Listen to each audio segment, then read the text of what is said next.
Hello, everyone. Arun here. Welcome to our podcast, Who Moved My Career. Along with me, I have my co-host. Hello, Nicole McNamara, once again, back at it. Hey, Nicole. Great to see you. So one of the things that we talked about doing in this podcast is bringing in these micro learning moments.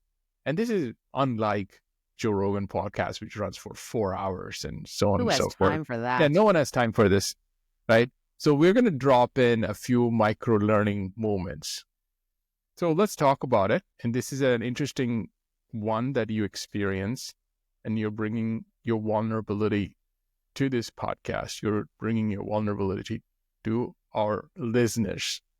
So, Nicole, tell us the moment that you want to share.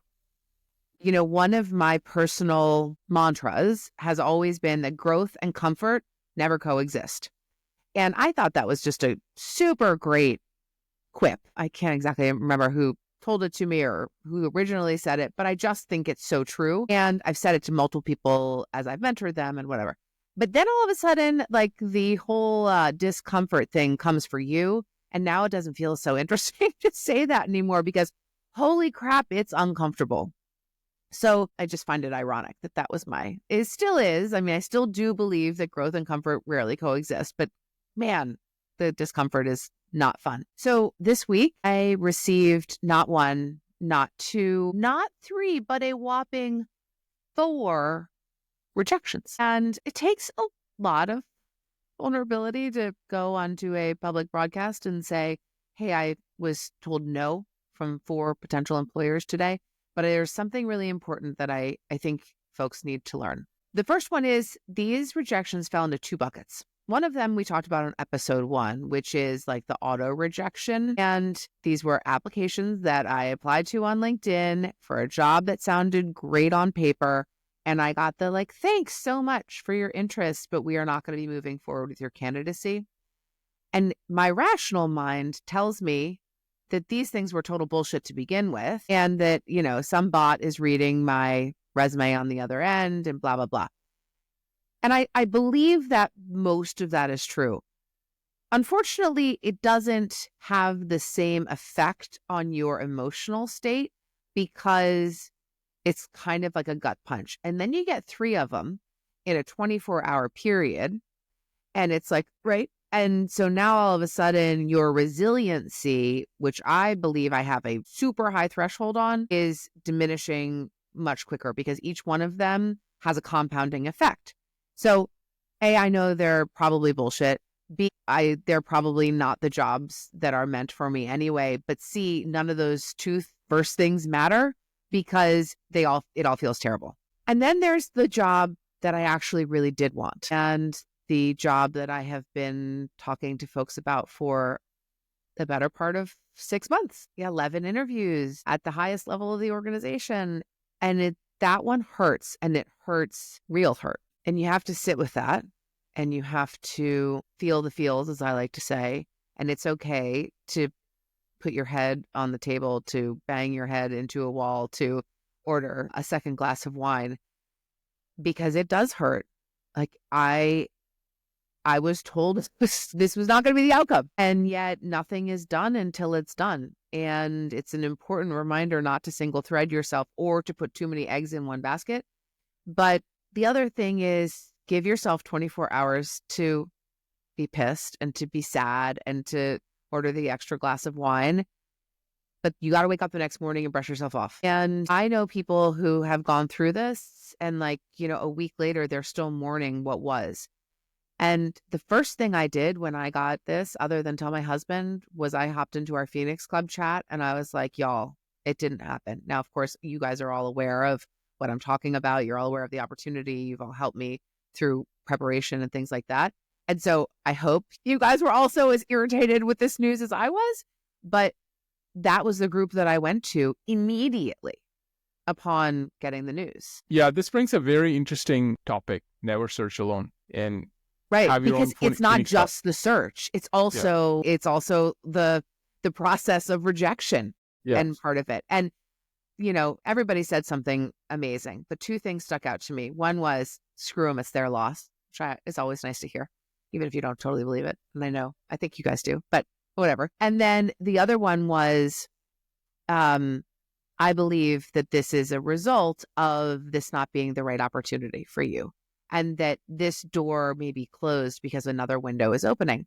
And that sounds kind of trite when you think about it. There was another one I'm blanking on. This is a good one. Life's rejection is God's protection.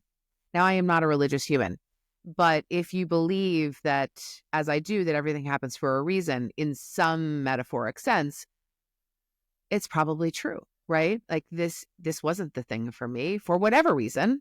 I don't know what the reason is yet, but I know there will be a reason. And I know one day I will look back on it and think, aha, that's why.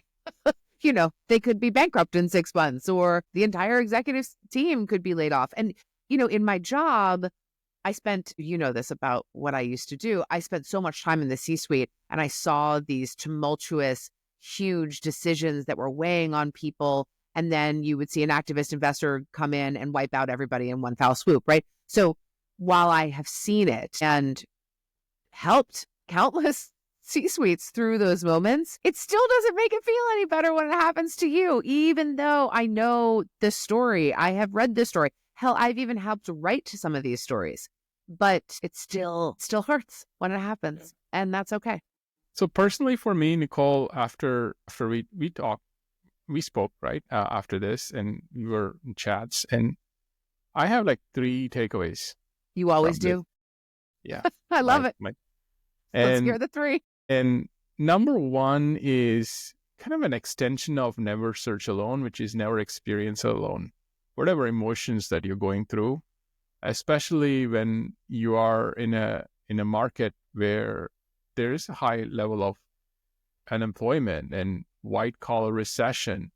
So one may hear things like what you walked us through is things that it's hard, it's difficult, it hits you hard. So you need your Phoenix Club with you, right? Mm-hmm.